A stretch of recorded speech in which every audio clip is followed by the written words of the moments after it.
frustasi, stres, dan depresi. Deadline yang menumpuk, kurang istirahat, seharian nggak punya uang, mau makan nggak punya uang, ditinggal kekasih, tiba-tiba di PHK, itu kita pusing, pengen marah-marah. Tapi itu sebenarnya kita dalam kondisi stres, frustasi, atau depresi. Nah, sebenarnya 3 kata itu tadi, secara makna atau cara kita meresponnya itu sebenarnya kayak gimana sih? Frustrasi itu paling rendah, sedangkan stres itu sudah masuk ke mental, artinya ada tekanan di situ. Dan itu sudah mulai merubah pola hidup, seperti pola istirahat, sulit tidur, pola makan yang berubah. Ciri-ciri stres biasanya kayak gitu. Kalau depresi itu udah berat, artinya levelnya dia harus ditangani dengan obat-obatan ataupun terapi. Pokoknya dia sudah harus mendapatkan pertolongan dari ahli, pertolongannya dari pihak luar. Artinya dia tidak bisa mengatasi itu sendiri kalau levelnya udah nyampe depresi. Jadi depresi itu adalah kelanjutan dari stres yang tidak bisa ditangani, artinya stres yang berkelanjutan sampai kepada titik depresi. Nah, memang kadang kita juga nggak tahu pasti kapan stres itu menjadi depresi atau frustrasi yang kemudian menjadi stres. Kita bahas dari frustasi dulu yang paling ringan ya. Frustrasi itu sifatnya lebih kepada kekecewaan. Ketika kecewa terhadap upaya yang kadang-kadang gagal atau terhalangi biasanya. Kita mengupayakan ranking 1 misalkan di sekolah, tapi kita gagal. Ketika kita kecewa, kemudian ada rasa marah dan lain sebagainya, itu frustrasi. Intinya lebih kepada kegagalan atau terhalangnya upaya kita. Misalkan kayak kita pengennya negara ini bebas dari korupsi, tapi upaya kita kok sebagai bangsa dan negara kok susah banget. Nah, itu membuat kita frustrasi gitu.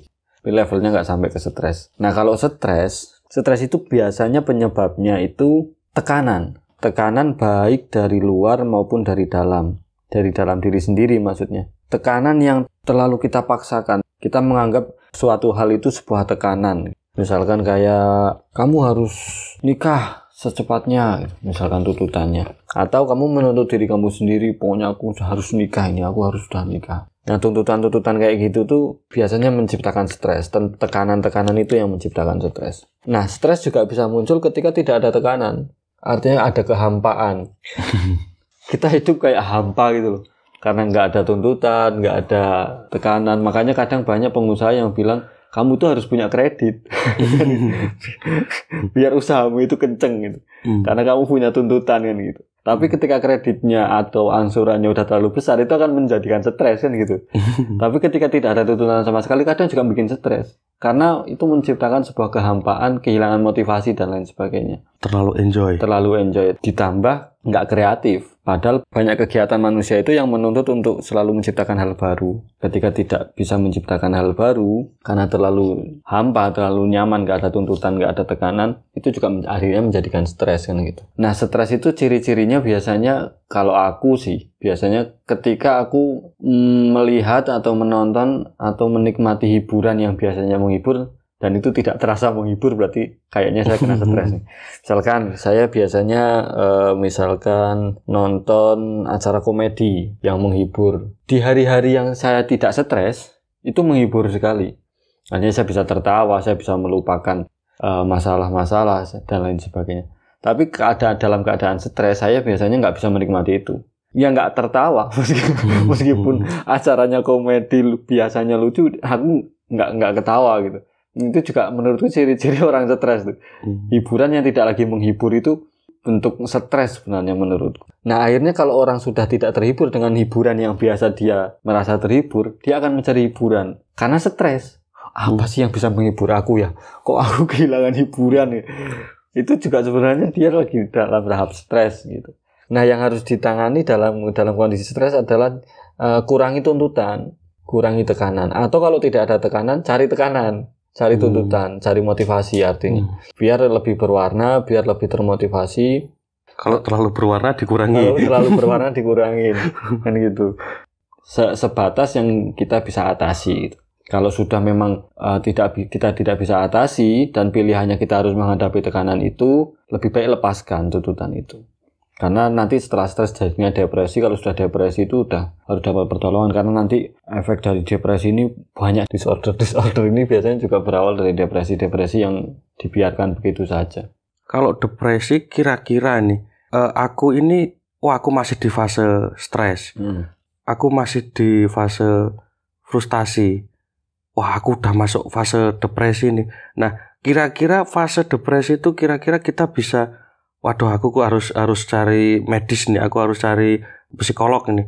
Nah, ini kira-kira kisi-kisinya atau ciri-cirinya itu biasanya udah sampai tahap apa? Udah nggak mau makan, udah ngurung di kamar terus, nangis berhari-hari, atau apa? Kira-kira apa ya? Gejalanya seperti itu kalau depresi. Depresi itu sudah tidak lagi sifatnya tertekan, tapi sifatnya sudah ketakutan. Misalkan stres nih terhadap tuntutan pekerjaan. Kita pada tahap stres. Kalau orang yang bisa mengatasi stresnya, dia kurangi tuntutannya, dia atasi tekanannya, entah itu tidak dikerjakan, entah itu minta bantuan, itu orang dalam tahap stres itu masih bisa mikir kayak gitu. Meskipun dia akhirnya kadang kurang tidur untuk menyelesaikan tekanannya, tuntutannya, dan lain sebagainya. Pola makan berubah karena sibuk mengatasi tekanan. Tapi masih mau makan. Merasa butuh dengan istirahat. Ciri-ciri orang yang sudah masuk ke tahap depresi, biasanya dia sudah tidak mampu untuk mengatasi tekanan. Kalau orang stres, dia itu stres terhadap tekanannya, tapi dia bisa mengatasi. Kita misalkan merasa nih, tuntutannya ini udah terlalu besar buat aku. Tapi kamu nggak bisa lari dari sana. Kamu nggak punya keberanian dari sana. Yang pada akhirnya secara tidak langsung, kamu tidak sadari, menggiring kamu kepada pola kehidupan atau pola aktivitas yang lebih ekstrim. Misalkan tidak tidur 24 jam.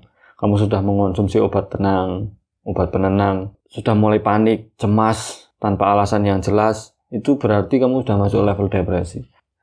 Orang stres masih bisa punya pilihan, gak usah didengerin tuntutannya, atau dicuekin aja. Bodo amat lah. Tapi tekanan itu terasa, membuat tekanan terhadap psikis. Nah, kalau frustrasi karena levelnya paling rendah, ya sekedar biasanya cuma bangsat gitu kan.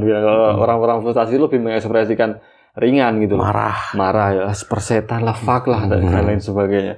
Itu orang-orang frustasi gitu. Ini kerjaan bikin frustrasi. Nah, orang-orang frustasi ngatasinya gampang. Keluar, cari udara segar, duduk, ataupun kalau orang healing. Kalau orang muslim biasanya ya wudu, menghela nafas, terus itu aja sebenarnya sudah cukup untuk mengatasi frustrasi. Karena frustrasi itu levelnya masih rendah gitu. Ya cukup diekspresikan kebuntuan itu kan, biasanya frustrasi itu karena kebuntuan. Upaya kita buntu, upaya kita gagal dan lain sebagainya. Nah, tapi kegagalan itu juga ada yang sampai ke level stres. Misalkan seorang atlet yang udah berlatih bertahun-tahun tapi masih mendapatkan belum bertanding gagal administrasi atau sudah bertanding cedera. Itu ya bisa frustrasinya sampai ke level stres. Nah, itu kalau stresnya nanti dia kemudian sampai tidak mau berlatih, sampai tidak mau kembali ke arena dan lain sebagainya, berarti sudah masuk level depresi. Tapi kalau dia masih saya cuma butuh istirahat, saya butuh tenang, nanti ada waktunya saya akan kembali ke medan tempur kan gitu. Itu berarti masih di level stres. Artinya dia masih sadar cara mengatasinya gitu. Tapi kalau dia udah nggak mau lagi, bahkan sampai lihat misalkan pemain bola sampai nangis lihat bola misalkan, atau nangis menjerit-jerit melihat sepatunya gitu, itu berarti udah depresi. Makanya jangan ini, kadang-kadang kita di lingkungan kita ya, kalau ada orang frustasi gitu terus dia berkata kasar, jangan dinasihatin, jangan berkata-kata kasar, nggak perlu juga itu. Udah karena dia frustasi ekspresinya gitu ya sudah gitu. Misalkan dia bangsat kayak hancur misalkan orang, itu biarkan seperti itu, karena itu cara dia mengatasi frustasi. Ada orang yang mengatasi frustasi dengan cukup diam, kemudian keluar dari hiruk pikuknya, sekedar mencari angin segar, menghela nafas, dia udah bisa mengatasi frustasi. Ada kalau orang yang soleh mungkin ya astagfirullahaladzim atau apalah itu, ya itu ekspresi orang berbeda-beda. Jangan tuntut dengan sama gitu. Cara orang mengatasi itu kadang dengan memukul tembok, Ya biarkan aja orang tembok, yang penting kan nggak pukul orang kan gitu. Kalau makan enak ya biasanya gitu kan. Termasuk wisata kuliner itu kenapa disebut wisata, karena dia bisa mengembalikan mood, bisa mengurangi frustrasi, bahkan stres pun bisa diatasi dengan makan sesuai selera. Tidak selamanya perkataan kasar itu jelek. Ya, itu tadi buktinya. Kadang-kadang umpatan-umpatan itu daripada tidak mengumpat malah dadanya sesek, susah nafas. Kalau orang marah frustasi kan gitu, dadanya tuh rasanya sesek gitu. Ya, misalkan kita nonton film tentang hukum yang tebang pilih misalkan, atau kita melihat dokumenter tentang ketimpangan sosial, itu kan kadang-kadang bikin frustrasi, Pak. Kasusnya itu loh. Bajingan negara ini. Para penindak hukum itu memang tai gitu kan. Itu kan kadang juga banyak film-film yang membuat kita frustrasi gitu loh. Tidak hanya menghibur tapi membuat frustrasi film-film kayak gitu tuh. Bahwa banyak kenyataan-kenyataan yang tidak seharusnya seperti itu, dan kita tidak bisa menerima itu tapi tidak bisa ngapa-ngapain. Itu kan hanya kebuntuan kan. Kita pengen nih berbuat sesuatu untuk misalkan hukum yang tebang pilih misalkan. Kita pengen banget bisa bersikap apa kayak, tapi kan kita nggak bisa ngapa-ngapain. Nah itu kan kebuntuan. Nah frustrasi muncul tuh di situ. Akhirnya kita yang paling enak emang nggak ada yang lain selain hancur kan gitu. Paling nikmat kan. Dan itu nggak usah dilarang gitu loh. Mau berekspresi seperti apa lagi gitu. Makanya kalau kata Chan dulu kan, masa mau bilang subhanallah kan, yang paling enak kan wasu gitu. Paling ini karena ekspresi frustasi saja gitu. Tapi yang jelas jangan sampai melukai fisik entah diri sendiri dan merugikan orang lain karena itu kaitannya nanti kan sama kriminal. Kadang juga frustasi cuma butuh waktu sendiri beberapa saat. Itu sudah cukup lah. Enggak sampai berhari-hari biasanya frustasi itu. Hanya satu momen. Cuman kalau kejadiannya berulang-ulang memang nanti frustasinya jadi lama dan itu bisa meningkat ke stres. Kalau kasusnya KDRT atau majikan yang main tangan atau cabul, pelecehan seksual, atau di akademi atau di wisma apa yang kita tidak bisa keluar dari situ tapi lingkungannya toksik banget, itu kan tekanan yang bisa bikin stres, bisa bikin frustasi, bisa bikin depresi. Kalau kasusnya kayak gitu yang kita sulit untuk keluar dari situ karena kita terikat dan kita setiap hari harus bersinggungan dengan itu kayak gimana itu kira-kira? Per kasus tentu berbeda ya. Misalkan dalam toxic relation misalkan, atau majikan dengan bawahan misalkan. Setiap kondisi berbeda. Tapi kita itu punya kemerdekaan memilih mau melanjutkan atau mau berhenti. Dalam seni bodo amat tuh, orang yang bodo amat tuh adalah orang yang tidak gentar atas pilihannya. Misalkan nih, ada pasangan suami istri yang si istri ini udah merasa, wah pokoknya toksik banget lah ini. Pasanganku ini, suamiku ini udah toksik banget. Tapi dia mempertimbangkan anak, mempertimbangkan keluarga. Kalau cerai itu misalkan aib dan lain sebagainya. Itu harus muncul seni bodo amatnya, Pak. Kalau istilah orang Jawa itu pikir mburi. Wes entah di belakang seperti apa. Tapi yang jelas situasi saat itu yang kita harus hadapi adalah pilihannya bertahan di situ, melanjutkan atau meninggalkan misalnya. Ya harus tinggalkan. Kalau pilihannya kamu melanjutkan di situ, kamu nggak sampai ke tahap depresi, hanya stres, ya lanjutkan silakan. Itu benar-benar tergantung kepada individu yang menghadapinya. Memang nggak semudah diomongkan, misalkan kayak kasus pelecehan seksual. Mau dilaporkan ke polisi, dianya juga harga dirinya terancam, bahkan kadang mendapat ancaman dari pihak atasan yang lebih berkuasa dan lain sebagainya. Memang nggak sesimpel itu urusan kalau urusannya udah kayak gitu tuh. Benar-benar kompleks, benar-benar rumit. Tapi serumit-rumitnya pilihannya cuma dua. Melanjutkan, konsekuensinya depresi, tertekan hidup, kacau balau, mental psikis hancur, atau tinggalkan. Tapi ada yang sebaliknya dari itu. Orang yang dikit-dikit baper, orang yang dikit-dikit stres, orang yang dikit-dikit menganggap dirinya depresi, menganggap dirinya frustasi, menyepelekan, memudahkan, nggak cocok sama lingkungan kerja, resign, nggak cocok sama pasangan ini, putus. Ya kalau masih pacaran, kalau masih tahap perkenalan, kalau sudah tahap nikah cerai, masa nikah cerai. Ada istilah gini, jangan berusaha. Pernah dengar nggak? Belum. Jangan berusaha, artinya kadang-kadang kesuksesan atau pencapaian itu hal yang tidak kita lakukan secara rutin. Misalkan pegawai bank bekerja 12 tahun, tiba-tiba resign, kemudian dia memulai usaha nanam cabai, 2 tahun dia sukses. Nah, memang berbeda antara mudah meninggalkan sama mencoba hal baru. Maksudku, kalau orang yang mudah meninggalkan, dia itu serius nggak sama hidupnya. Maksudnya, serius nggak sama tujuannya. Orang yang fokus pada tujuan, ada di persimpangan. Mau meninggalkan atau bertahan untuk melanjutkan. Tapi yang jelas dia punya tujuan jauh. Nah, ketika dia meninggalkan, dia itu arahnya ke tujuannya enggak. Kalau dia cuman zigzag terus, ya itu bukan yang dimaksud dalam mengatasi persimpangan, artinya dalam mengatasi situasi yang kita harus memilih. Misalkan contoh kasusnya kita itu pengen S1, kita itu pengen sarjana lah, tapi kuliah di sini enggak cocok, keluar. Kuliah di sini enggak cocok, keluar. Kuliah di sini enggak cocok, keluar. Kuliah di sini enggak cocok, keluar. Nah, nggak cocoknya itu karena apa gitu loh. Kita itu kan juga harus melihat itu kan. Tujuan kamu jadi sarjana itu, kamu mau mencapainya kayak apa? Kok kamu pindah-pindah kampus terus? Nah, tujuan itulah yang membuat orang bisa tidak gentar untuk membuat sebuah keputusan karena tujuannya jelas, yang kita pegang itu jelas. Jadi kita tidak pernah gentar untuk bahkan meninggalkan gitu loh. Karena kita tahu tujuan kita kemana. Terkadang-kadang kita dalam mencapai tujuan kan harus mundur. Nah, meninggalkan itu biasanya juga menciptakan kemunduran. Menimbulkan kemunduran dari progres mencapai tujuan. Tapi selama fokusnya tujuan itu masih ada, itu menurutku nggak masalah. Kayak tadi misalnya ada pelecehan seksual di kantor. Sebenarnya kita kerja di kantor itu tujuannya apa? Misalnya tujuannya kita punya gaji 4 juta. Kan nggak harus di situ. Kita bisa nyari perusahaan lain yang nggak setoksik itu kan gitu, yang nggak ada pelecehan seksualnya dan lingkungannya sehat, mendukung dan lain sebagainya. Tapi ketika situasinya masih bisa dikendalikan dan kita punya tujuan dengan gaji 4 juta atau 5 juta misalkan, seseorang yang punya tujuan pasti akan bertahan. Bukan hanya sekedar karena teman kerjanya nggak cocok, kerjaannya banyak lemburnya. Bukan kasus yang berat kayak pelecehan seksual gitu maksudku. Kayak misalnya teman-teman nggak cocok, resign. Ya coba aja pindah ke beberapa perusahaan, sama aja. Orang-orang seperti itu kadang juga nggak bisa dinasihatin, tapi juga harus mengalami. Misalkan dia harus pindah 10 perusahaan untuk mengetahui bahwa ternyata di mana-mana itu sama gitu loh, maksudnya.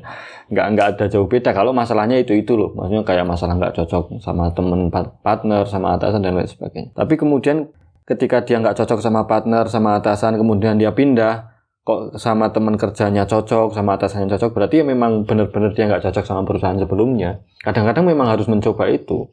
Dan menurutku sih nggak ada masalahnya, selama dia punya fokus yang dari awal memang dia kejar gitu loh. Tujuan itu yang membuat orang itu bisa tegar, artinya bisa mampu untuk berani memilih, sehingga tidak terjerumus kepada lingkungan atau situasi-situasi yang membuat dia depresi gitu. Kalau dalam kehidupan sehari-hari stres itu pasti kok. Makanya kita pasti mengalami stres ya, karena itu tadi tipis, tekanan terlalu berat ya stres, nggak ada tekanan juga stres kan gitu.